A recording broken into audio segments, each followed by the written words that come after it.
있습니다. 유대를 떠나사 다시 갈릴리로 가실새 사마리아를 통과하여야 하겠는지라. 사마리아에 있는 수가라 하는 동네에 이르시니 야곱이 그 아들 요셉에게 준 땅이 가깝고 거기 또 야곱의 우물이 있더라. 예수께서 길 가시다가 피곤하여 우물 곁에 그대로 앉으시니 때가 8시쯤 되었더라.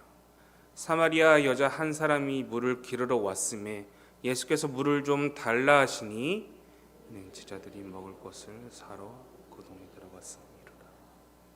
사마리아 여자가 이르되 당신은 유대인으로서 어찌하여 사마리아 여자인 나에게 물을 달라 하나이까 하니 이는 유대인이 사마리아인과 상종하지 아니함이로다.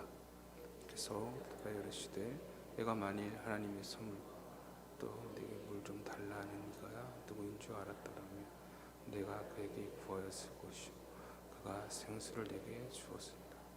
여자가 이르되 주여 물 기를 그릇도 없고 이 물은 깊은데 어디서 당신이 그 생수를 얻겠사옵나이까. 우리 조상 야곱이 이 물을 우리에게 주셨고 또 여기서 자기와 자기 아들들이 당신이 야곱보다 크시나이까.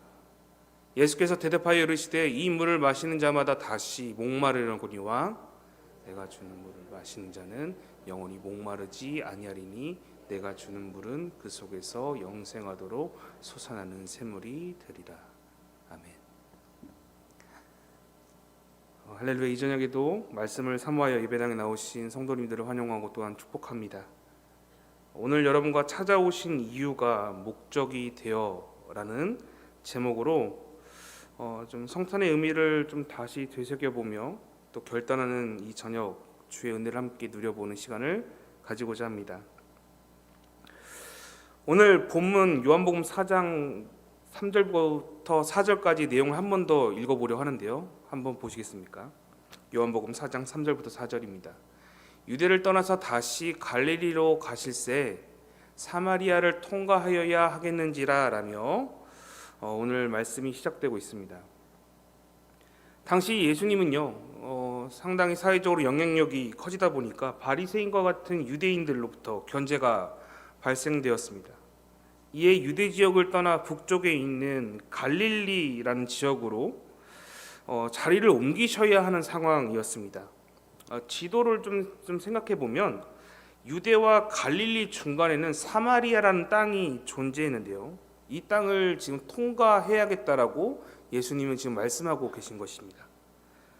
여러분들 알다시피 팔레스타인 지역은 한낮에 너무나도 뜨겁기 때문에요. 심한 더위와 갈증을 갖게 되는 날씨이기 때문에 한낮에는 사람들이 잘 활동하지 않습니다. 낮 12시쯤 되면 사람들이 아무도 없는 것이 당연한 것이죠. 그 12시에 아무도 없는 그 한적한 우물가에 예수님은 사마리아 그 땅에 들어가셔서 그 우물 곁에 앉아 계신다고 성경은 말하고 있습니다. 그 우물가에 앉아있는 아무도 없는 그 예수님 홀로 앉아있는 그 우물가를 한번 묵상해 보면요, 정말 소박하면서도 뭔가 서정적인 느낌을 우리에게 부여할 것 같습니다. 그러나 등장하는 한 사마리아 여인의 모습을 살피면요, 그녀의 모습에는 여간 불편한 모습을 찾아볼 수 있습니다.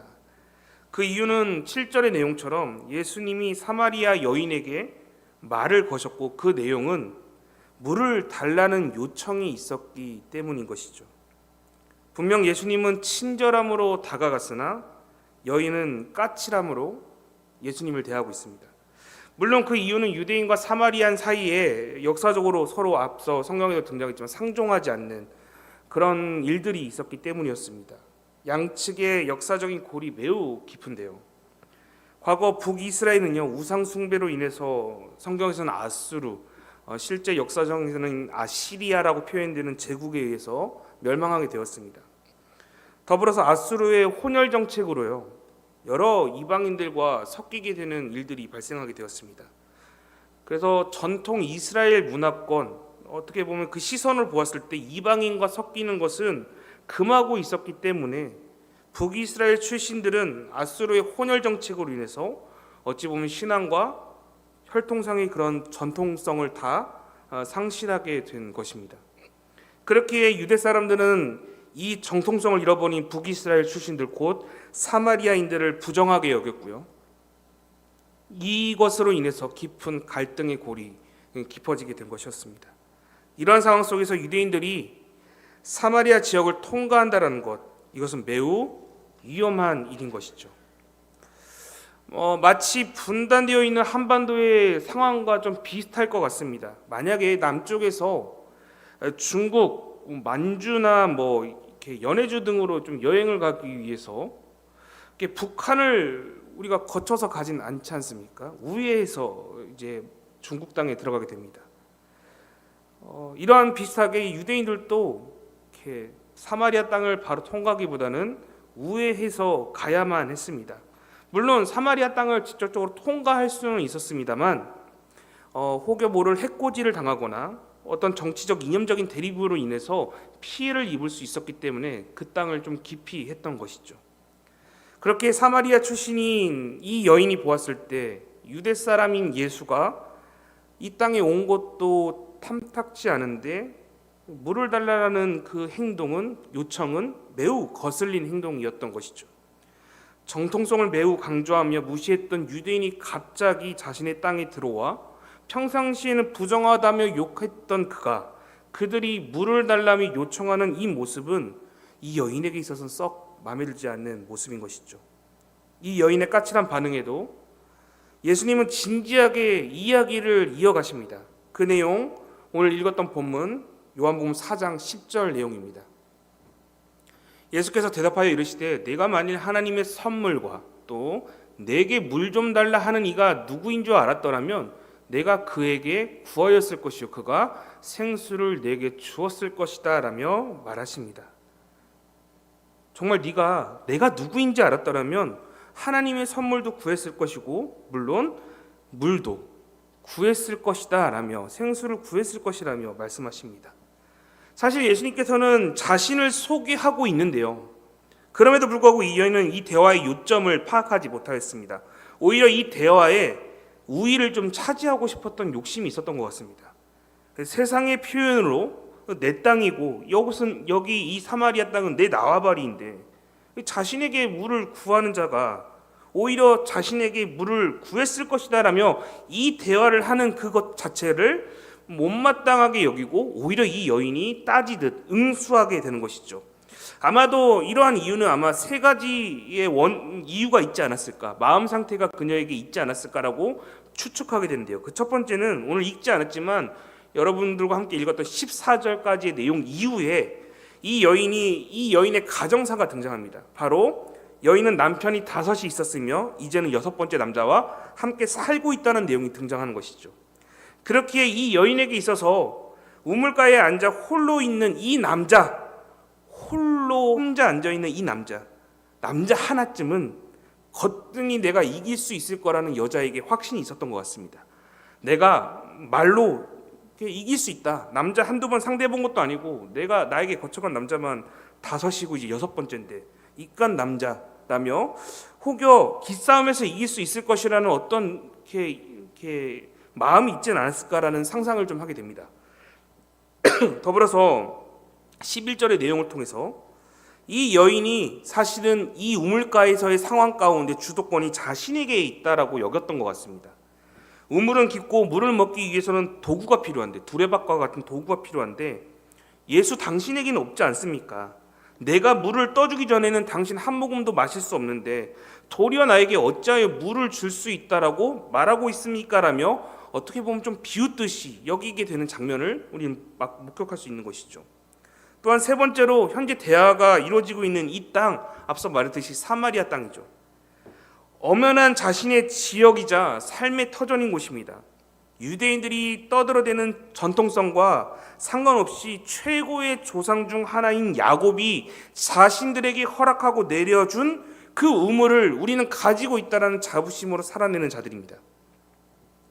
너희들뿐만 아니라 유대인들 너희들뿐만 아니라 사마리아인 우리에게도 최고의 조상이 있고 그 조상이 우리에게 부여받은 유산이 있다라고 지금 자랑하고 있는 것이죠. 이 우물은 삶의 중요한 자원이자 터전이라는 사실을 부각하며 말하고 있는 것입니다. 나름 유대인들 너희뿐만 아니라 나름 우리 사마리아인들에게도 전통성과 역사 또한 주요한 자원들이 있다라고 말하고 있는 것이죠. 여러분 어릴 적에 이러한 말들 해보셨을 것 같습니다. 이렇게, 너희 동네에만 백화점 있냐? 우리 동네에도 백화점 있어. 이렇게, 너는 이거 있어? 나는 있다? 라며 너는 없지만 나는 있다라는 어떤 그런, 저만 해봤나요? 다들 안 해본 표정으로 이렇게 있는데 한 번쯤 그런 말 들어보셨고 어릴 적 한 번쯤 이런 말 해보셨을 것 같습니다. 무언가 자랑하듯이 드러내는데요. 자신에게 없는 것을 갖추고 또 있는 것을 부각시키므로 나 자신도 꽤 괜찮은 삶을 살고 있음을 말하고자 하는 의도가 다분히 담겨져 있는 것이죠.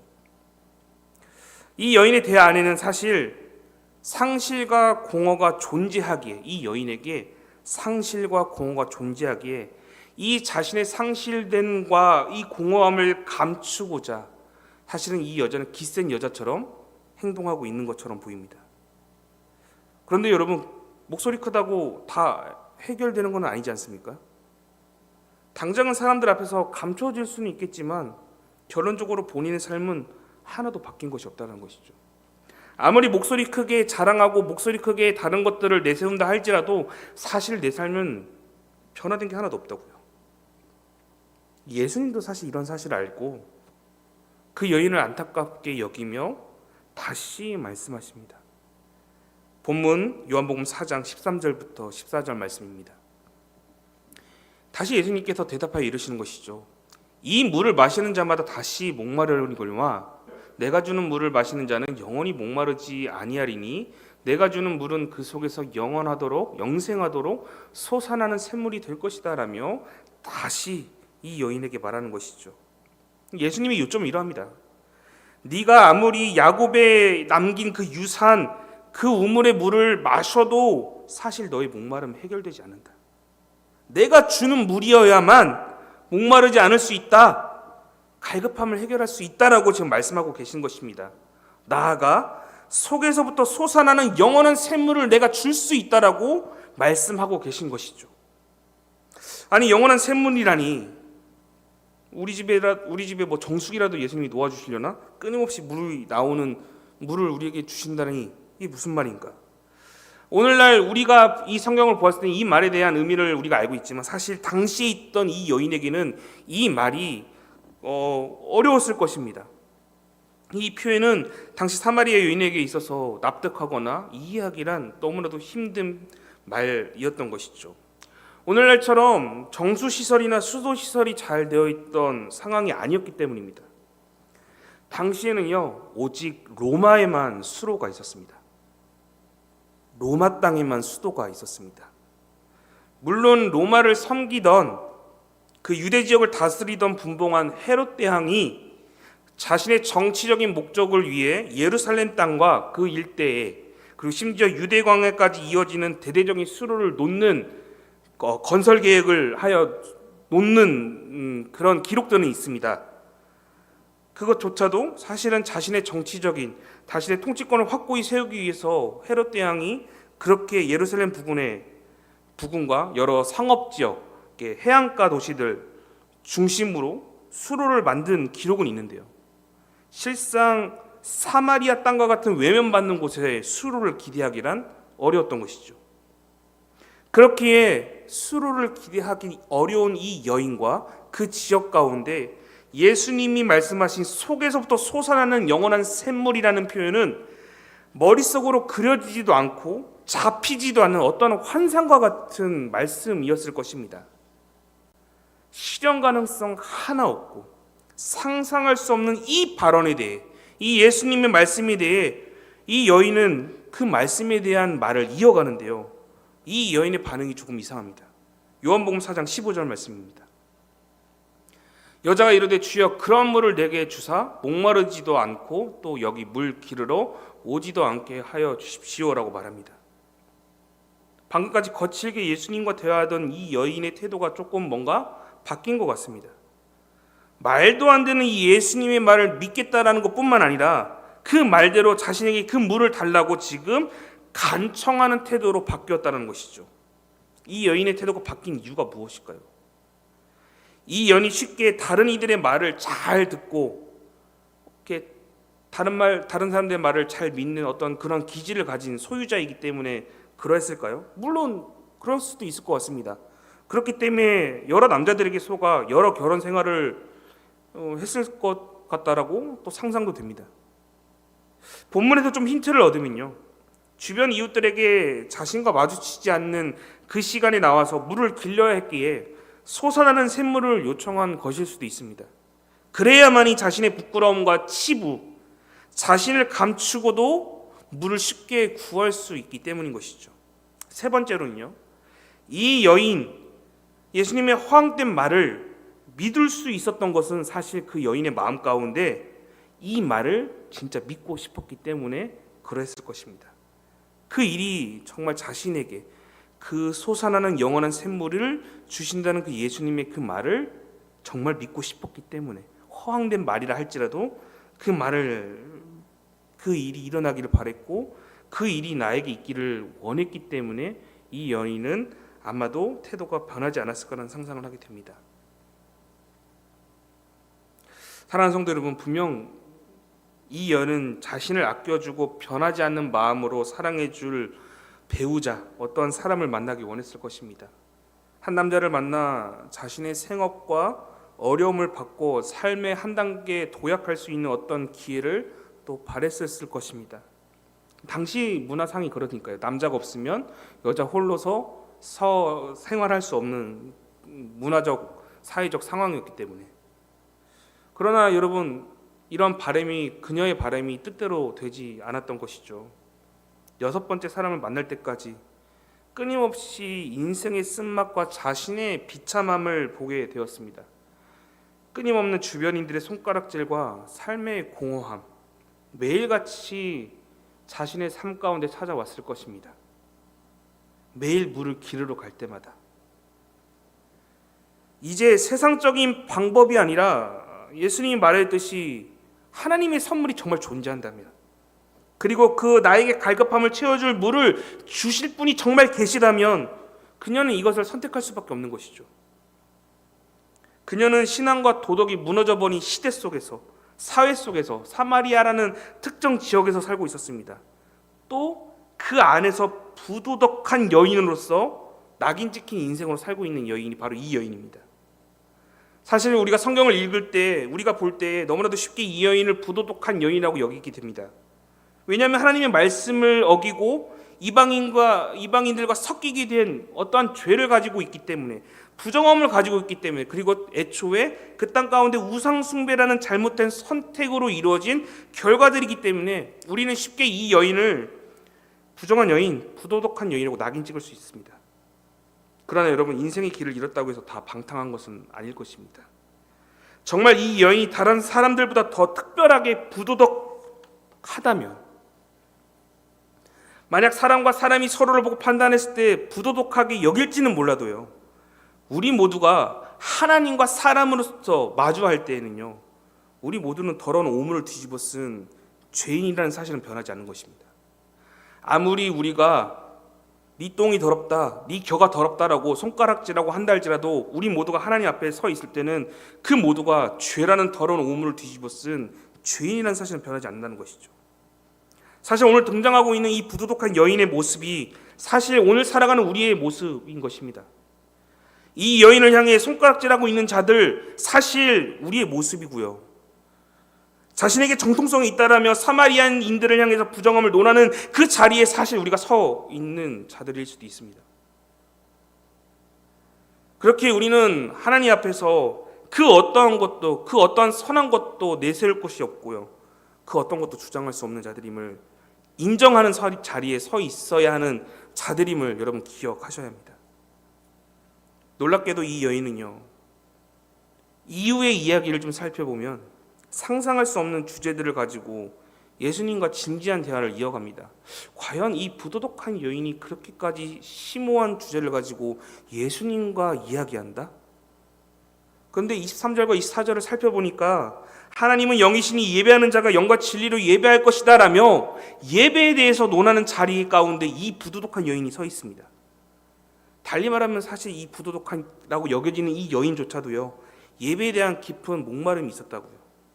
하나님을 알고 싶고 자신의 영적인 깊은 내면의 그 갈증을 해소하고 싶은 마음, 그리하여 하나님을 더욱 가까이 하고 싶었던 마음이 그녀에게 존재했던 것이죠. 그러기에 예수님 앞에 예배에 대해서 거론하는 것이죠. 그런데 여러분, 이미 그녀의 마음 한켠에는요, 하나님을 가까이 하기에는 자신의 모습이 이미 그렇게 더 이상 하나님과 가까이 할 수 없을 것이라는 어떤 마음이 담겨져 있었을 것입니다. 자책하고 좌절하고 삶에 이미 망가져버린 내 인생을 과연 하나님이 받아주실까라는 그런 마음이 그녀에게 있었을 것입니다. 그녀에게 또 한켠에 이런 마음이 있는 것을 성경에서 찾아볼 수 있습니다. 바로 메시아에 대한 열망, 깊은 기대감이 있던 것이죠. 그 내용이 요한복음 4장 25절에서 등장하는데요. 요한복음 4장 25절, 여자가 이르되 메시아 곧 그리스도라 하는 이가 오실 줄을 내가 아노니 그가 오시면 모든 것을 우리에게 알려주실 것입니다 라며, 그분이 내 인생에 오시기만 하면 분명 내 삶이 바뀌게 될 것이라는 어떤 확신에 찬 말을 가지고 있습니다. 내 삶이 바뀔 것이다. 바뀌고 싶다. 그분을 인해서. 그런데 그녀가 그렇게 바뀌기에는 하나님으로부터 너무 멀리 온 것처럼 보이고 세상에 너무 의지했던 모습들이 너무나도 자신에게 많았던 것이죠. 남편이 바뀌고 삶을 스스로 바꿔보기 위해 자신이 주도성을 가지고 열심히 많은 것들을 도전하고 일했을 것입니다. 그럼에도 그녀는 자신의 지식과 생각으로 일하였고 생업하였고 살았지만 한편으로는 또 그녀 역시도 분명 하나님께 기도했을 것입니다. 그러면서 바뀔 때마다, 배우자가 바뀔 때마다 하나님, 제가 바라는 배우자를 내게 허락하여 주십시오. 혹은 나의 생업과 삶이 이렇게 비참하니 나에게 건강과 사업이 잘 될 수 있도록 하나님 도와주십시오라는 기도가 분명 그녀에게도 있었을 것입니다. 현재 겪고 있는 이 어려움과 상황, 사람들에게 손가락질 받는 이 현실적인 문제 하나님 해결해 주십시오라는 기도의 제목, 그녀에게도 분명 있었을 것입니다. 그리고 이 여인과 같이 오늘을 살아가는 우리의 기도 안에도 이러한 기도의 제목과 바람으로 하나님께 나아가고 있을 것입니다. 사실 우리도 사마리아 여인과 같이 남들 앞에서 부끄러운 모습, 잘못된 모습들, 남에게 비춰지지 않기를 바라는 그런 약점들을 가지고 살아가고 있습니다. 그러면서 하나님께 이런 것들로부터 자유할 수 있게 해달라고 오늘 또 구하고 있는 것이죠. 어느 때는 내 삶의 비참함과 하나님 앞에 나서기 부끄러운 모습들 여러분 있지 않습니까? 그러나 이러한 우리의 모습과 삶이 어떠하든 사실은요, 하나님으로 우리의 인생을 채우지 않는다면요, 답이 없다라는 것입니다. 내 삶이 바뀔 수 있도록 무언가를 요청하고 내 삶을 개선할 수 있도록 무언가를 바라며, 아무리 내가 애를 쓰고 내 지식과 능력을 동원한다 할지라도요, 여러분, 먼저 우리의 인생이 하나님으로 채워지지 않는다면 답이 없다는 것입니다. 다른 것으로 우선적으로 채우고자 현실과 타협하며 남편을 바꾸어가듯이 나의 성공과 나의 삶의 잘됨을 위해서 내 지식과 경험을 우선시하는 그 삶을 피하고요, 먼저 하나님으로 채워야 한다고요. 그렇다면 오늘 이 여인, 왜 메시아가 오실 그날을 원하고 있는 것일까요? 메시아가 오실 그날이 되면, 그 날만 오면 그 약속하신 메시아가 모든 것을 다 알게 해주실 것이라며 그녀는 말합니다. 그렇게 된다면 지금 자신이 경험하고 있는 그 역사의 아픔, 모든 것이 해석될 것이며, 나의 상황과 처지, 이 아픔 역시도 다 해석될 그날이 올 것이다 라고 말하는 것이죠. 그러면서 그 예수님께 이렇게 말하는 것입니다. 그날이 올까요? 그런 날이 오긴 할까요? 그런 날이 있긴 한 것입니까, 예수님?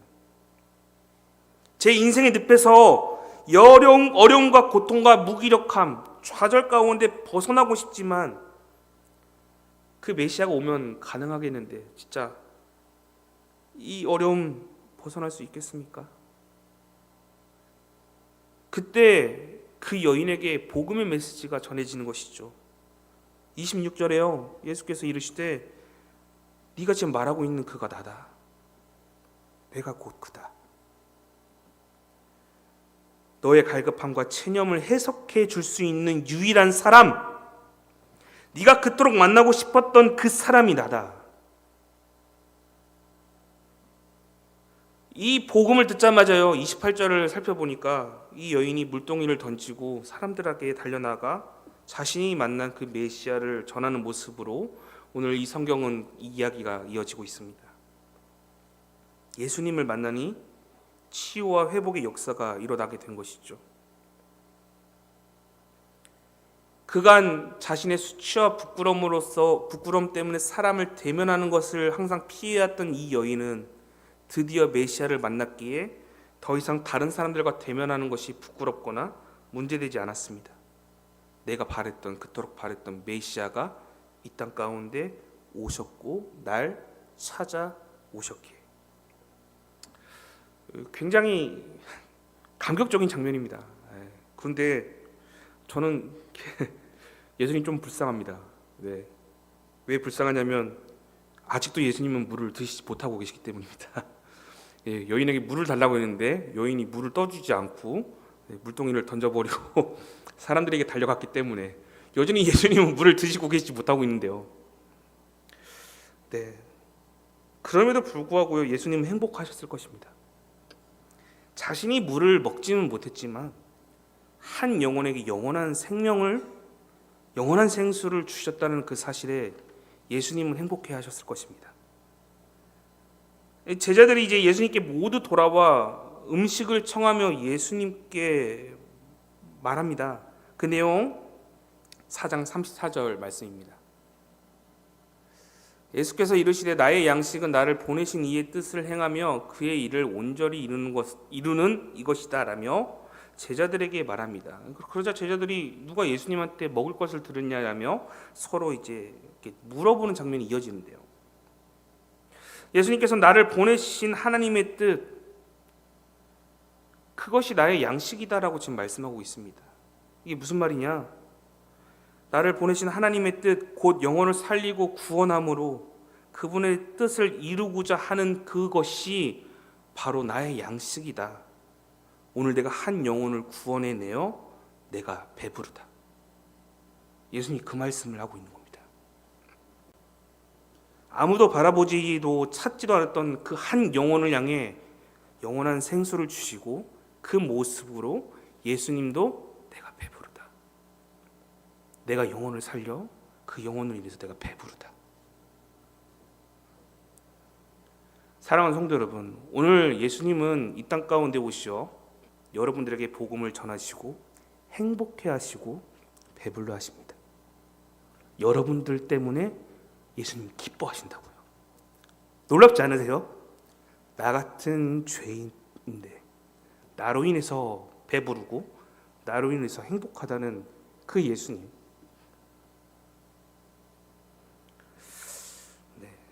죄송합니다.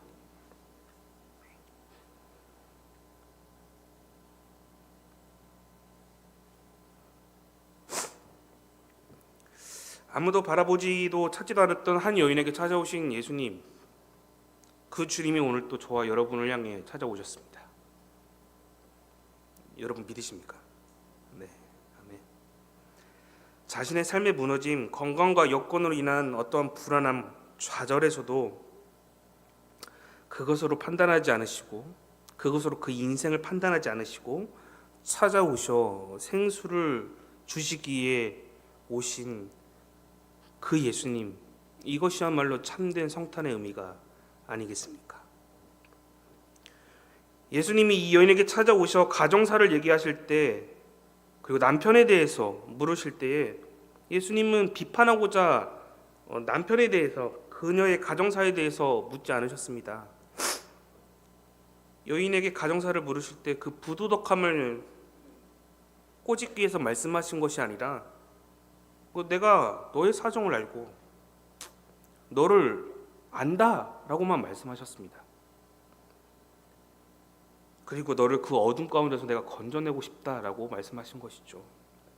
단 한 번도 이 여인에게 모진 말, 이 여인에게 너 잘못되었다라고 말씀하시러 오신 것이 아니라 내가 너를 알아. 알게 찾아왔어. 예수님이 이 땅 가운데 오셨고 사람들에게 찾아가신 이유, 어둠을 몰아내고 빛 안에 거하시기 위해 이 땅 가운데 오셨죠. 우리 안에 있는 우리 역시도 어둠 가운데 있었으나 빛 가운데 우리를 초청하시어 빛으로 우리 가운데 이끄시도록 하셨습니다. 어둠 안에 갇혀 있는 자들을 꾸짖거나 정죄하고자 그 부도덕함을 말하기 위해 그것을 꾸짖기에 목표로 삼고 오신 것이 아니라요. 예수님 자체가 빛이시기에 그 빛 가운데 여러분 어둠 가운데 빛이 임하면 어둠이 자연스럽게 물러나지 않습니까?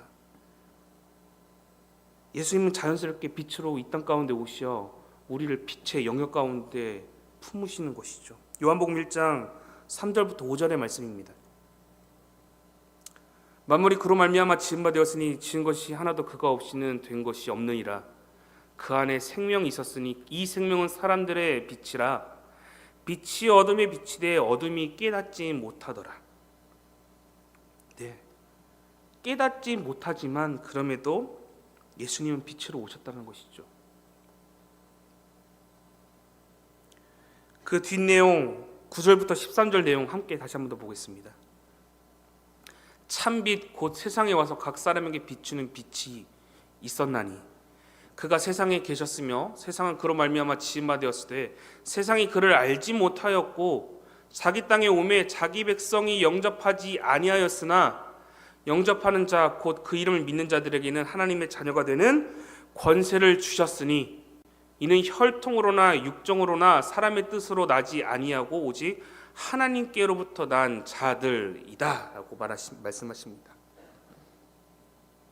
오늘 사마리아 여인이 정욕이나 육체로나 혹은 나라나 지역이나 어떤 특별한 문화나 그것을 가지고 예수님께 이야기할 때 예수님은 그것이 중요한 것이 아니라 이 땅 가운데 내가 빛으로 너에게 찾아왔다는 이 사실을 가지고 그리고 오늘을 살아내는 우리에게도 동일하게 빛으로 왔다는 사실을 말씀하고 계십니다. 우리는 이제 이 땅 가운데 오신 빛으로 오신 예수님, 그 예수님을 통해 우리는 자연스럽게 예수님 앞에 물들어가면 되는 것입니다. 빛이 어둠 가운데 존재할 때 어둠이 점차 사라지고 빛으로 물들어가듯 우리도 예수님과 함께함으로 예수님께 물들어가면 되는 것이죠. 그렇게 예수님과 함께하는 것만이 답입니다. 예수님과 함께한다는 것은 내가 예수님을 찾아가서 예수님과 함께하는 것이 있고요. 반대로 예수님이 내게 찾아와서 예수님과 함께하는 것 두 가지 방법이 있습니다. 그러나 여러분 알다시피 우린 첫 번째 방법이 되지 않는 것이죠. 우리가 예수님 앞에 나아갈 수 없습니다. 그런데 놀랍게도 예수님이 우리 가운데 오셨다는 것이죠. 이 땅 가운데 오셨고 부도덕하고 삶의 좌절밖에 안 되어 해석이 안 되는 전혀 답 안 되는 우리 인생들을 위해 임마누엘 내가 너희와 함께 하겠다라며 이 땅 가운데 친히 오셨죠. 신이 피조물의 시공간의 영역 안으로 들어와 가장 약한 육신을 입고 가장 천한 곳으로 내려오신 이 강력한 사건, 단순히 예수님이 낮아지셨다, 신이 인간이 오셨다라는 그 의미를 뛰어넘어 빛이 어둠에 찾아오는 놀라운 일. 여러분 상상되십니까? 빛이 어둠 가운데 찾아왔습니다. 그리하여 어둠을 몰아내고 부도덕함과 정죄당하기 마땅한 자들의 위로가 되어주셨다고요. 우리를 채찍질하고 정죄하기 위해 이 땅 가운데 오신 게 아니라 부도덕하고 답없고 좌절 가운데 빠져있는 우리를 위로하기 위해 이 땅 가운데 오셨다고요. 누가복음 19장 10절 말씀입니다. 인자가 온 것은 잃어버린 자를 찾아 구원하려 함이다. 달리 생각하면 우리를 죄인이라 여기지 않으시고요. 잃어버린 자, 잃어버린 내 아들, 잃어버린 내 딸, 잃어버린 자로 여기시어 그들을 구원코자 이 땅 가운데 오셨다고요. 친히 성육신하여 죄인이라 우리를 생각하지 않으시고 잃어버린 자라고 우리를 생각하시어 이 땅 가운데 주님은 오셨다고요. 그렇게 오늘 우리는 성탄의 의미를 다시금 되새겨야 합니다. 그저 아기 예수님 오셨네. 와, 좋다. 너도 좋고 나도 좋고 누이 좋고 매부 좋다. 이런 날이 아니라요. 그분이 모든 자연과 질서를 깨트리시면서까지 신이 피조물의 세상 가운데 내려오신 놀라운 일, 그리하여 임마누엘, 내가 너와 함께 하겠다. 그 날이 선포된 날이라고요. 혹여 이 여인처럼 자신은 사마리아인이고 당신은 유대인이라고 말하며 단편적으로 예수님을 말하고 또 알 때에 이 여인처럼 단편적인 그 예수님만 보고 당신 유대인이지 않습니까? 라고 말할 때에, 그리고 그 동일한 모습을 갖춘 우리의 모습 가운데 예수님은 오늘 친히 우리에게 이렇게 말씀하시는 것이죠. 내가 알고 있는 이가 진정 누구인지 알았더라면 네가 오늘 또 나를 구했을 것이다. 오늘 또 나에게 생수를 구했을 것이다. 네가 진짜 내가 누구인지 알았다면 오늘 이 시간에도 네가 나를 구했을 것이다. 너 사실 한 번도 나를 구하지 않고 있잖아. 평상시에 너의 생업과 삶의 터전 가운데 나를 구하고 있지 않잖아, 솔직히.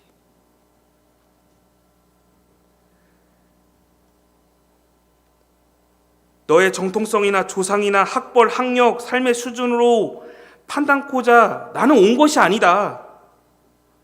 나는 너의 목마름을 보고 이 땅 가운데 온 것이다. 나의 질문에 예수님, 제게는 남편이 없습니다. 나는 너의 그 대답과 어떠한 너와의 그 기싸움, 주도권 싸움, 그리하여 너의 치부를 드러내기 위해서 내가 이 땅 가운데 온 것이 아니라 그저 너의 안부를 묻고 싶었던 거야. 너 오늘 괜찮니? 너 오늘도 괜찮느냐? 오늘 또 사람들이 보지 않는 시간대에 나와서 물을 길고 있는 너, 사람들의 시선 가운데 살고 있는 너, 사람들의 평가와 세상의 평가와 생업의 문제와 여러 건강의 어려운 고통 가운데 빠져 있는 너, 오늘 너 괜찮니? 오늘 너 괜찮아? 괜찮은 거 맞니? 너를 위해서 이 땅 가운데 내가 온 거야. 너를 위해 왔고 너를 찾으러 이 사마리아 땅까지 내가 왔단다. 나의 이름의 뜻처럼 마태복음 1장 23절 보라, 처녀가 잉태하여 아들을 낳을 것이요 그의 이름은 임마누엘이라 하리라 하였은즉, 이를 번역한즉, 임마누엘을 번역한즉 하나님이 우리와 함께 계시다. 나의 이름의 이 뜻처럼 너와 함께하기 위해, 임마누엘, 너와 함께하기 위해 이 땅 가운데 내가 왔단다. 너의 삶이 어떠한지 너무나도 궁금하고 너와 동행하고자 왔단다. 여러분, 오늘 또 임마누엘 되시는 그 하나님과 동행하며 살고 계십니까? 오늘 또 여러분 매 순간 매 삶 가운데서 여러분의 기도의 제목을 들이시며 여러분들의 안부와 여러분들의 그 동행을 계속적으로 하나님께 묻고 살아내고 계십니까? 아니면 주일만 반짝 썬데이 크리스천처럼 예배하는 그 순간에만 거룩한 척, 정결한 척 하나 세상 가운데 나아가면 네가 유대인이냐, 네가 사마리아인이냐, 네가 누구냐라며 세상의 기준 가운데서 여러분들의 마음을 마음대로 내키는 대로 살고 계시진 않으십니까? 예수님은 사마리아 여인과 그와 같은 인생들을 기억하시고요, 돌아가시지 않고 우회하지 않으시고 사마리아 땅으로 지나가셨습니다. 유다 땅에서 북쪽으로 가려면요, 4절의 말씀처럼 사마리아 땅을 지나가야 한다고 말하는데요, 실상 여러분 아닙니다. 제가 이제 이스라엘 땅을 갔다 와봤는데 사실은 거기서 말하는 방법은 사실은 요단강을 따라 여리고 쪽으로 우회하는 것이 매우 좋다고 합니다. 산악지대로 이동하는 것보다 그렇게 평길로 그리고 물과 자원이 풍부한 그 땅으로 우회하여 가는 것이 제일 좋다라고 말합니다. 그러니까 반대로 말하면 지금 예수님 사서 고생하신 것이죠. 산악지대인 사마리아 땅을 선택하셨다는 것입니다. 예수님의 목적은 갈릴리 땅으로 가시는 건데 지금 산악지대인 사마리아 땅을 거쳐가셨다고요. 이유가 무엇입니까? 강도가 출몰할 수도 있고 사마리아인들이 나쁜 마음을 먹으면 해코지할 수 있는 그 땅을 굳이 선택하신 그 이유, 한 영혼을 보았기 때문입니다. 그 한 영혼 때문에 지나가신 것이죠. 유다에서 갈릴리가 걸어서 대략 한 3일 길이라고 합니다. 근데 오늘 등장하고 있는 이 사마리아 땅은 수가성인데요. 수가성을 기준으로 계산해 보면 유다 땅에서 수가성까지 하루길입니다. 하루길. 그러면 아침에 출발했으면 여러분 언제 도착해야죠? 하루길이니까. 아침에 출발했으면 저녁이나 도착해야 하루길이라고 말하죠. 근데 지금 오늘 이 본문에서는 예수님이 그 여인, 우물가에 만난 그 여인을 만난 시간이 언제라고 말하고 있죠? 낮 12시입니다. 하루길을 반나절 만에 간 것이죠. 그럼 좀 상상해 보겠습니다. 이 시간을 맞추려면 예수님이 어떻게 하셨을까요? 새벽부터 급하게 출발하셨을 것입니다. 자고 있는 제자들 다 깨워가지고 야 가자 하면서 아마 출발하셨을 것입니다. 그렇게 급한 길이 아니었을 텐데도 예수님은 그 한 영혼 때문에 급하게 떠나셨다고요. 그렇게 준비된 음식 없이 도착하였기 때문에 제자들을 통해 먹을 것을 구해올 것을 말씀하시고 또 아마 예수님이 왜 그래서 목마르시지 않았을까라고 좀 상상해 보게 됩니다.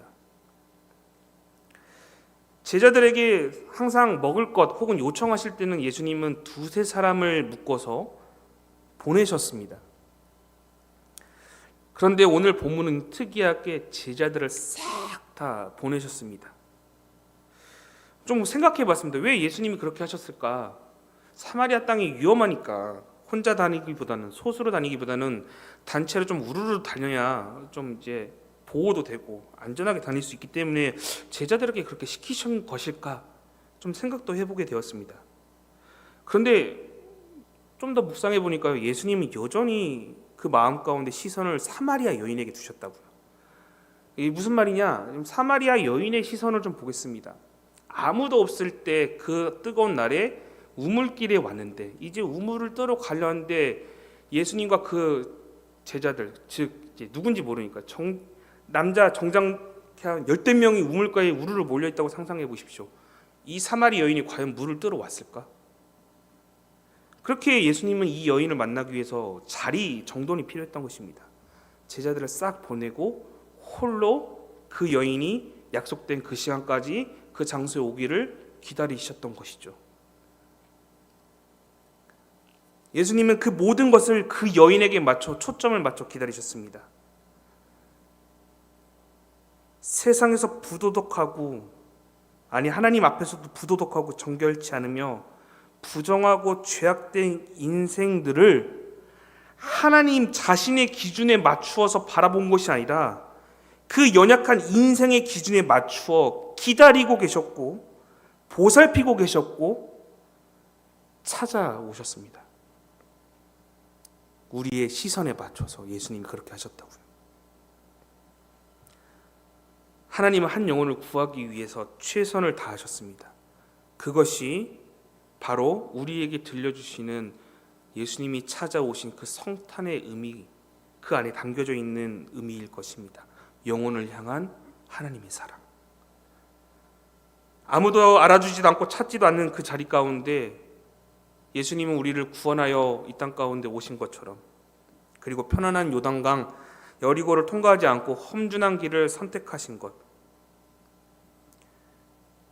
예수님 그렇게 하신 이유는 이러한 희생과 고생을 감수하면서까지 영혼을 위해 가장 가치 있고 가장 하나님이 원하시는 길이기에 이 길을 선택한 것일 것입니다. 예수님은 실용성, 편함을 따지지 않으셨고요. 만약에 실용성과 편함을 따지셨다면 예수님은 절대로 이 땅 가운데 오시지 않으셨을 것입니다. 편하게 구원하시면 됐겠죠. 불편하더라도 육신을 입고 이 땅 가운데 오시어 불편함을 감수하면서까지 가장 영혼 살리기 위한 그 길을 선택하셨고 움직이셨습니다. 이제 말씀을 좀 정리하면서요, 여러분 이 내용을 통해 혹여 여러분들에게 맡겨진 그 영혼들을 향해 나아가실 때 실용성과 편함을 쫓기보단, 추구하기보단 나의 불편함과 나의 어려움이 있다 할지라도 최선을 다해서 선택하시는, 그것이 하나님의 원하시는 방향이라고 생각하며 영혼을 살리는 가치 있는 길이라 생각하시어 여러분들 불편함을 감수하시면서 여러분들 다른 영혼들을 위해서 그 길을 걸어가셨으면 좋겠습니다. 오늘 여기 엔젤트리도 있는데요, 여러분 엔젤트리 참된 의미 알고 계시죠? 네, 쉽게 선물 사서 포장해서 놓으면 제일 편합니다. 아무런 고민 없이 그냥 아무 선물이나 싸서 주면 제일 편하죠.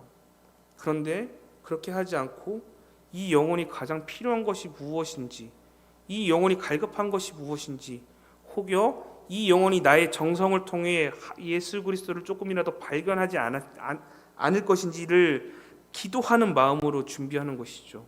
엔젤트리뿐만 아닙니다. 여러분들 섬기시는 교사, 식당봉사, 성가대 여러 자리, 여러분들 하나님을 영광 올리기 위한 자리이기도 하지만 영혼을 살리기 위한 자리이기 때문에 여러분들이 그 하고 계시는 그 자리 가운데 실용성과 편안함 잠시 내려두시고요, 불편하시더라도 힘드시더라도 영혼을 향한 마음을 다하여 최선을 다해 여러분들의 시간과 여러분들의 정성을 내어두는 그런 믿음의 나공교회 성도님들 되셨으면 좋겠습니다. 예수님은 단 한 번도 이런 불편함에 대해서 원망하거나 내가 너희들 때문에 이렇게까지 사서 고생해야 돼? 라고 단 한 번도 말씀하신 적이 없으시기에 그분의 피값으로 살게 된 우리 역시도요, 원망보단 참된 성탄의 의미, 바로 하나님이 이 땅 가운데 있는 영혼들을 살리기 위해 오신 것처럼 우리 역시도 마음 다해서 영혼을 살려보는 귀한 믿음의 시간들 있었으면 좋겠습니다. 말씀 마치겠습니다. 오늘 예수님은요, 이 사마리아 여인을 통해, 그리고 이 이야기를 통해 우리에게 주시는 말씀은 바로 그럼에도 하나님의 사랑이 이 땅 가운데 있다라는 사실입니다. 그 사랑의 하나님의 마음이 오늘 우리에게도 있고요, 이 예배 가운데도 함께 하고 있다라는 사실을 기억하셨으면 좋겠습니다. 그 사랑 때문에 오늘 우리 여기서 예배드리고 있지 않습니까? 그 사랑이 없었으면 우리 예수도 알지 못했을 것인데 그 사랑이 있기에 오늘 우리는 여기서 예배하는 것이죠. 함께 찬양하고 좀 기도했으면 좋겠습니다. 네, 찬양팀 나오시고요, 좀 함께 찬양하고 이 시간에 함께 결단하는 기도의 제목들 나누면서 이 시간 보냈으면 좋겠습니다.